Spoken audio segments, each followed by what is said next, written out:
understanding of women empowerment is to equate it to skilling or jobs. Or a women empowerment does not just mean getting a job. That definitely is the starting point. If you are an empowered woman or a strong woman, please make sure that you spread it. Stand up for more women in your women and girls in your community and society. We define an empowered woman as someone who not only has the right to choose, but also has the right skill, mindset, and exposure to make that choice and sustain it. Society and our community to start looking at women empowerment differently. We want the world to see us women and our talents as an asset, not as a liability. And that's what we kind of grow up listening. Hello and welcome to TALRadio Podcast. I'm your host, Archita Puranik. Today I'm sitting with CEO and co-founder of Umeed, the organization that works with women, help them be independent and help them have a stand in this world. Hello, Udita. Welcome to the show. Hi. It's amazing. I read about your organization. You're doing amazing. Please tell us, what is Umeed and what inspired you to start this organization? So Umeed is an organization that we have been working on since last 10, 12 years. When I was growing up, I was the second girl child in a middle class patriarchal household.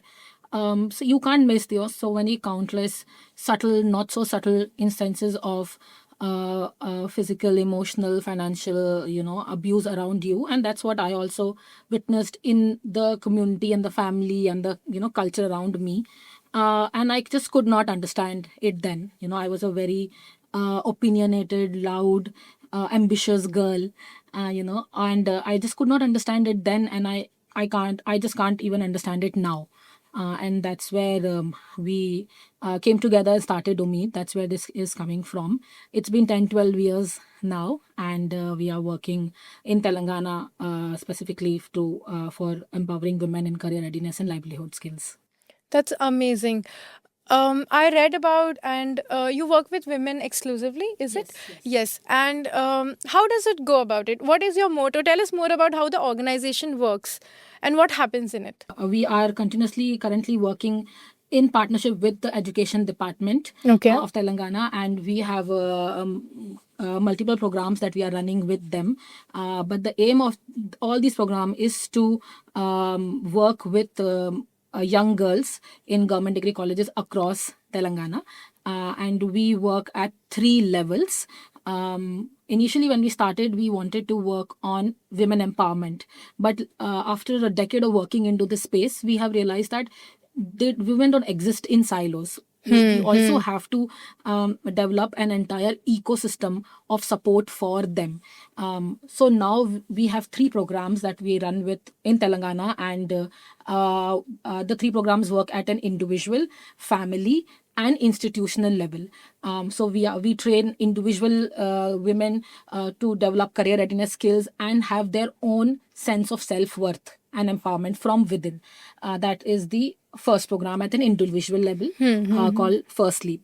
The second program at the family level is where we work with the parents of these girls and make sure that they understand their aspirations and they become supporters in this journey of the young women. And the third program that we run is called Sahyog, and that we run at an institutional level where we train in capacity building and gender sensitization and gender intelligence of the college mentors of government degree colleges. So we are working at 3 levels, and we are making sure that a woman who has aspiration is not limited by the environment around her.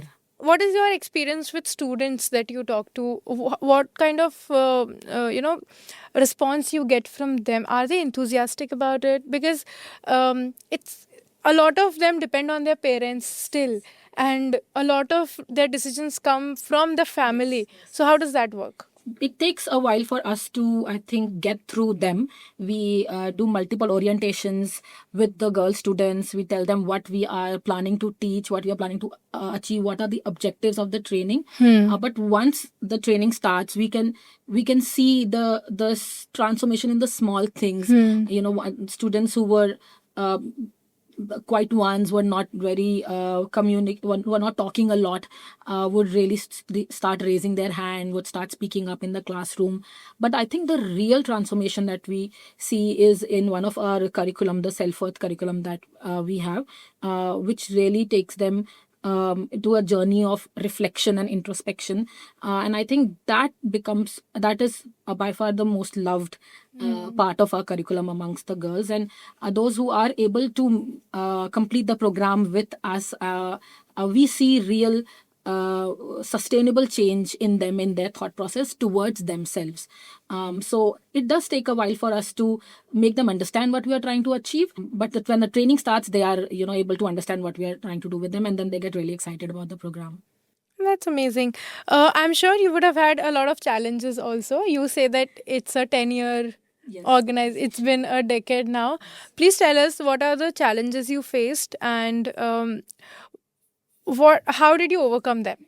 I think the very first challenge, I think in the early days, was for us to understand women empowerment. What is the okay. definition of women empowerment? India is a very family oriented culture, and we love ourselves for it.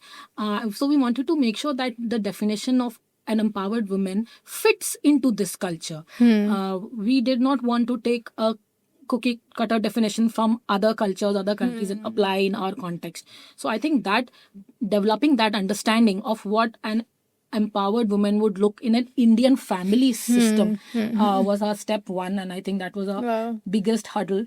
We did spend a lot of time on the ground understanding. We even our current definition of empowerment that we go by, we always say that it's a working definition because it's an evolving concept as the country evolves and the family systems evolve. So that was one big challenge. I think the other very interesting challenge for us was when we started operationally fundraising and going out in the ecosystem, we realized that the understanding of women empowerment is to equate it to skilling or jobs.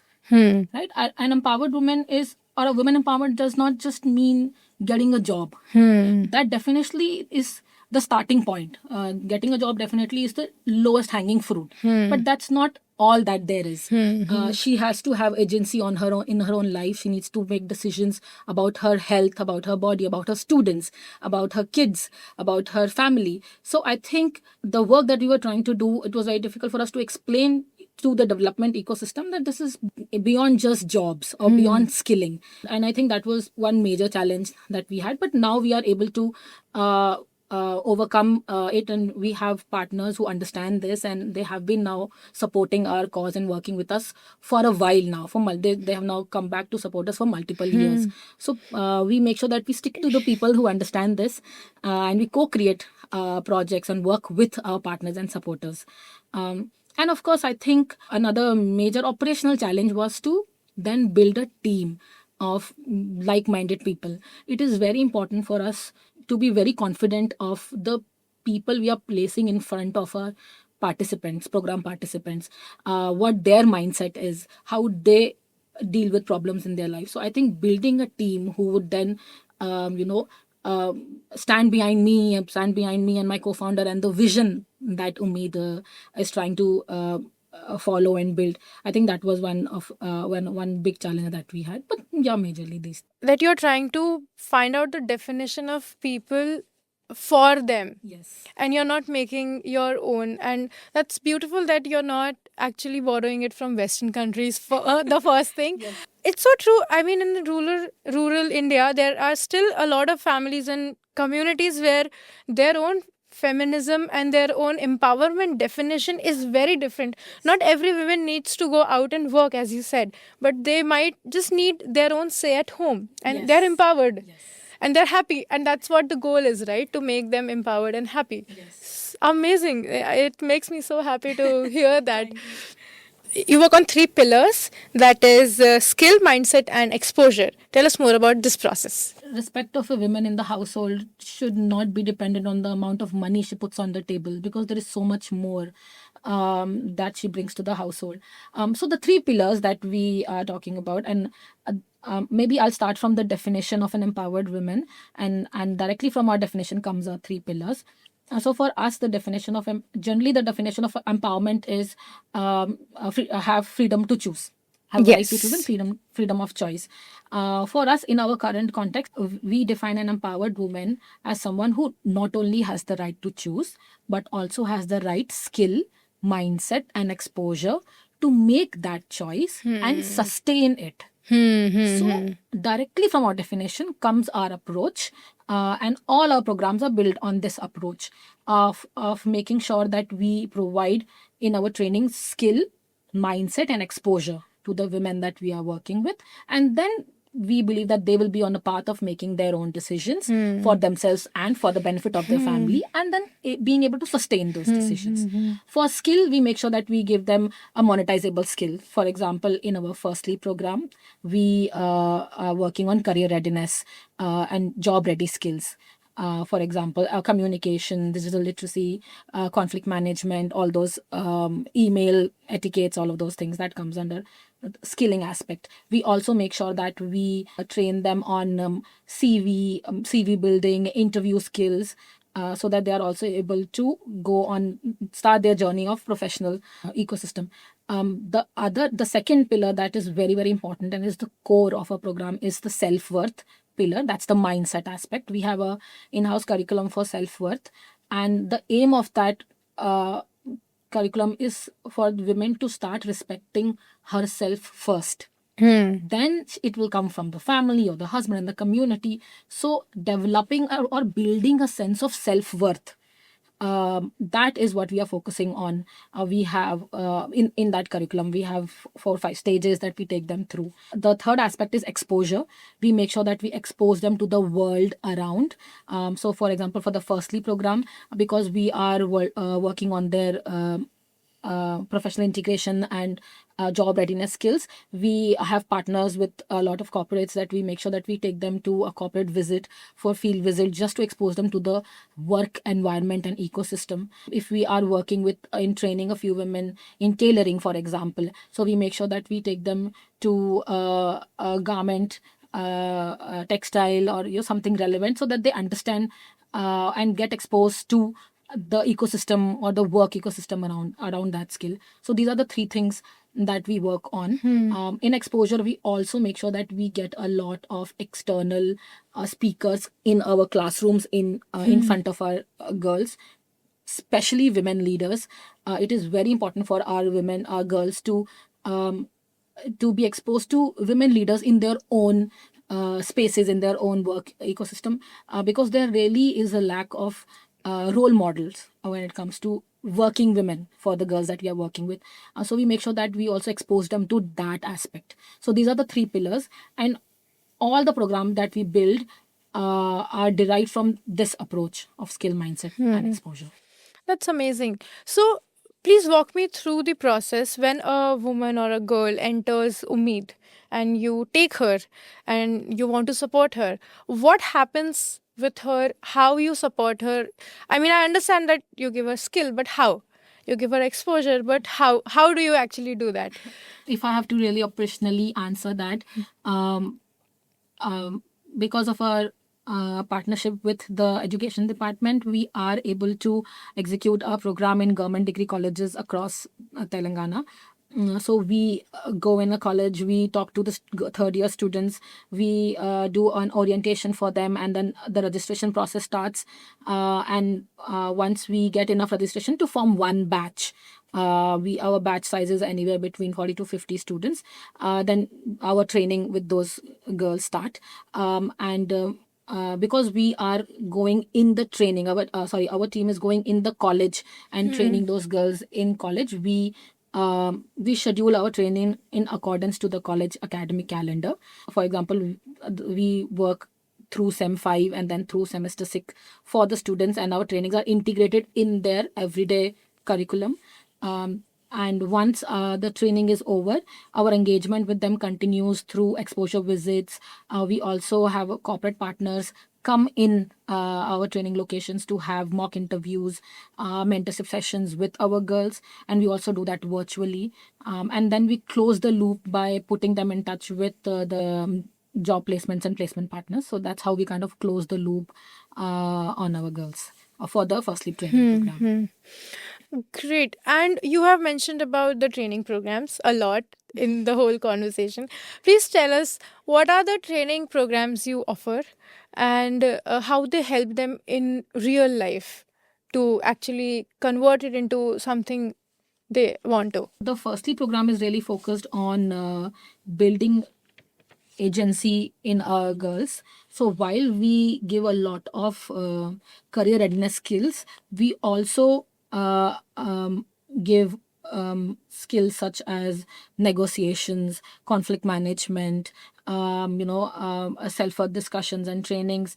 And we also give them tools of how they can have or how they can facilitate gender equal conversation with their family members.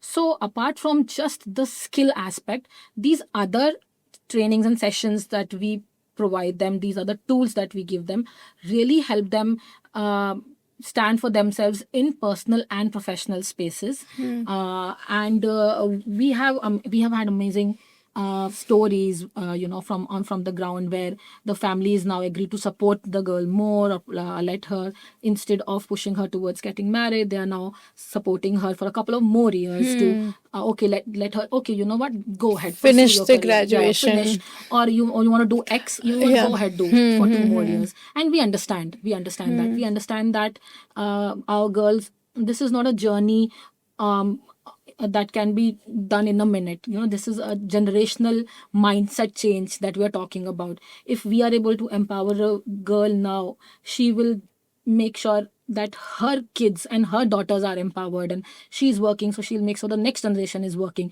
and her daughters and sons will grow up watching a working mother, an equal partner in the household. The sons will start respecting that in the women. So I think we are talking about generational mindset change, but we are really glad with the small needle shift and the small strides that we are able to make with. Udita, do you want to share any story that is close to your heart where any woman or any girl got the skill, the training you're talking about, and could actually turn it into something potential and now living her life on her own terms as we talk and as we aim? Actually, Archita, I have just the story for it. This is something which I personally am really proud of. This is from a student of us, our first leap training in cohort 14. We do training cohort wise. She was pursuing her bachelor's BCom in one of the government degree colleges that we were doing our training in. And when she came to us, Sania Fatima. When she came to us, she was really struggling with her communication skills, and also she wanted to pursue academics further down the line, but she really had no idea how to go about it, convert it. And I think due to our first leap training, she got to work on her CV, she got to work on her communication skills, how to approach people. We also take sessions on how we can use LinkedIn to reach out and build a network.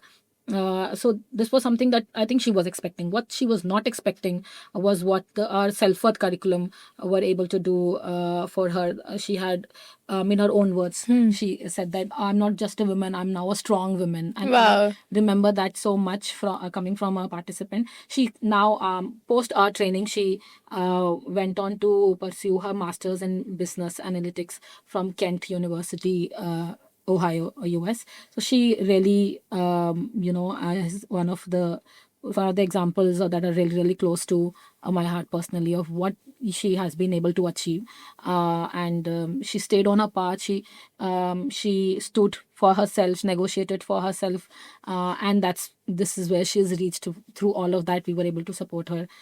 So I think this was something that was really close to That's us. beautiful. I mean, I'm so happy. I mean, it is also inspiration for other girls who were with her to actually have the courage to speak up if they are, falling short on anything. So that's amazing. Congratulations to you for that. Um, what do you envision for Umeed as an organization down the line, 5-10 years? What is your target of how many people you want to reach? How do you see the organization turning up into? Great question. while we do have target numbers and that we would like to reach, but I think something that I would really like to share here in this platform is that we are not really we don't want to measure based on the numbers that we have been able to achieve. We want Ummeed to be established as a systems change organization. Like how we are currently working with an education department here, we really want to be able to go and impact more systems, more existing systems, so that they become instead of gatekeeping, or instead of becoming gatekeepers, they become supporters for their girl students and participants. And so our aim is to reach to as many existing education systems as possible, and make sure that we are able to bring about a change at an institutional level, instead of just reaching out and doing our impact individually. I think working at an institutional level and changing existing systems has huge power, and I think we will be able to really reach to a lot of people and change a lot of mindsets. Our aim is for our society and our community to start looking at women empowerment differently. We want the world to see us women and our talents as an asset, not as a liability. And that's what we kind of grow up listening, Yeah. but we want them to see us and our talents as an asset to their growth, to the growth of the community and society altogether. So the aim is that we are eventually able to change how our country, how our communities look at women empowerment, and through that be able to change currently existing ecosystems. Interesting, very interesting. I mean, all the best for you to be able to achieve all that. It's a Tall order. yeah, but I mean, looking at the journey you shared, it can definitely be done. I hope you do it sooner than later. If there's one message you would like to share with our listeners and viewers today, what would it be? To the women folk out there listening, I would like to say that empowered women empower women. So if you are an empowered woman or a strong woman, please make sure that you spread it, and support more women in your stand up for more women in your women and girls in your community and society. And the second thing that I would really like to share is how, if somebody wants to support us, how they can Sure, yeah. they can do that. Of course, of course there's a financial aspect, and please you can reach out to us and donate to our cause and support us financially. Other than that, we take our participants for field visits, so we welcome all the corporates and big or small organizations out there. If you are interested in hosting us and our girls for an exposure visit, where they can come into your environment, see how work happens, I think that would be a huge benefit for us and our girls. And I think for everyone listening who's not physically able to come, we hold a lot of virtual sessions, virtual volunteering sessions, where you can connect with participants, do interview mock interviews with them, work on the CV building skills. I think those aspects also really help our participants. And I think lastly, we also welcome any support that can come for our team, our Umeed team leadership, mentorship support. If you are someone who would like to mentor our team members, team is trying to build programs to create impact, then we are trying to build systems how to measure that impact, and we are doing all that parallelly while managing other aspects of running an organization. So if you are someone who can come and mentor us and our team members, then please reach out to us, and you're most welcome. Thank you so much. Thank you so much for coming and sharing this amazing journey of yours with our listeners and viewers. It means a lot, and all the best to you. Archita. You are supporting and empowering women. That's the favorite subject. So Thank you so much. thank you so much.